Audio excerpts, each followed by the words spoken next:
Bonjour tout le monde. Aujourd'hui, on est avec Karine Turcotte, qui est gestionnaire de portefeuille chez Médici. Bonjour, Karine.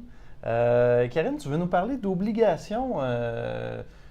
Souvent, on fait des évaluations de portefeuille pour des gens qui s'intéressent à leur investissement, puis sont très enthousiastes à nous parler, par exemple, des actions qui sont dans leur portefeuille. Mais quand on arrive aux obligations, on sent un moins gros enthousiasme. Toi, en fait, aujourd'hui, tu veux nous montrer, puis peut-être tu peux sauter à la prochaine diapositive, tu veux nous parler de comment, disons, décrypter, comment mieux comprendre une obligation dans son portefeuille. Tout à fait.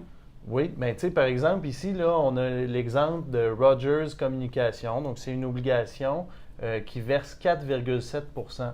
Puis souvent, le client se dit, bon, mais voici une obligation qui donne un rendement de 4,7 %.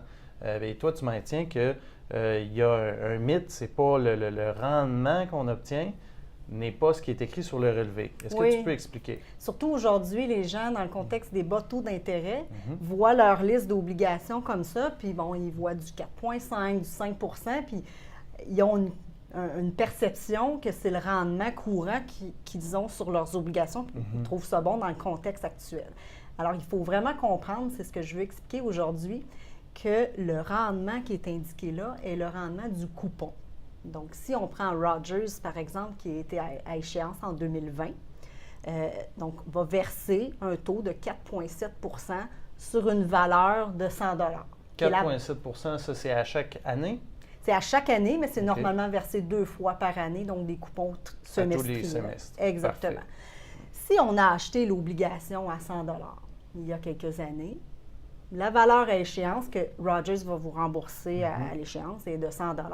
Vous allez recevoir le coupon à chaque 6 mois pour 4,70 % par année. Bien, votre rendement réel, c'est de 4,70 %. Oui. OK?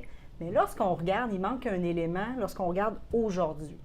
Si on combine le relevé du client, au bout, il y a le prix de l'obligation en date du jour. En date, oui. La dernière transaction. Exactement. Oui. Alors, Rogers va s'afficher à 109,64 OK. parce que les taux d'intérêt ont continuellement baissé, la valeur de l'obligation a augmenté. Donc, aujourd'hui, si on veut se positionner pour savoir le rendement qui nous reste à faire à échéance, parce qu'on va nous rembourser toujours le 100 $ à l'échéance. Donc, avec le temps, le 110 va diminuer et le taux de rendement n'est pas le 4,7, il est le 1,8. Et c'est comme ça pour chaque obligation qu'il y a dans le portefeuille. Il faut faire attention de ne pas confondre le rendement jusqu'à échéance avec le taux de coupon. Mais souvent, les gens se disent, bon, ben moi, l'obligation, je l'ai achetée à 100 $. Donc moi, le rendement que je vais obtenir, peu importe à quel point avant l'échéance on est rendu, je vais obtenir 4,7 %. Est-ce que c'est un bon raisonnement à avoir? Bien, oui, vous allez avoir fait 4,7 sur toute la période, mais le passé, est-ce qu'on veut regarder le passé ou on regarde le futur? Donc, si tu as la possibilité d'acheter une autre obligation aujourd'hui avec ton 110 $, qui est équivalente à Rogers d'une autre compagnie avec un bilan équivalent, puis à 100, le même taux de coupon, mais tu vas l'acheter à 100 $ aujourd'hui, est-ce que tu ferais l'échange finalement de vendre Rogers à 110 et d'acheter l'autre à 100? Ouais.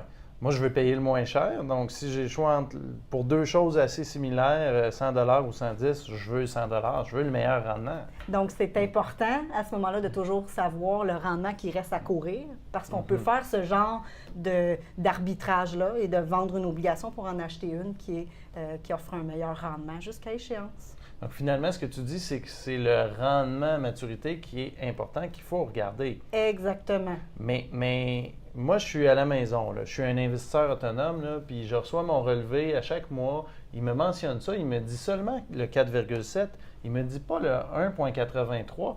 Comment je fais, moi, pour savoir c'est quoi le rendement à maturité de mon obligation ou les obligations que j'ai dans mon portefeuille? Le gros bon sens, c'est de commencer par regarder le prix. Donc, si le prix de l'obligation, on dit qu'elle s'échange à prime, elle est supérieure à votre 100 $, bien, vous pouvez déjà savoir que le rendement à échéance est plus petit que votre coupon. Et là, bien, c'est un calcul mathématique, effectivement, de regarder les coupons qui restent à recevoir. Et il ne faut pas oublier que le 110, tranquillement, va s'en aller vers le 100 en remboursement à échéance. Donc, si votre prix est supérieur à la valeur à l'échéance, déjà là, vous pouvez avoir une indication que votre rendement que vous voyez, ce n'est pas le 4,7 %. Puis à l'inverse, si le prix est inférieur à 100 je peux m'attendre à avoir un taux de rendement supérieur, moyennant que l'émetteur est capable de me rembourser. Exactement, ce qu'on appelle à escompte à ce moment-là, au lieu d'être à prime, se transige à escompte et votre rendement serait supérieur au taux de coupon. Parfait, Karine. Merci beaucoup. Merci.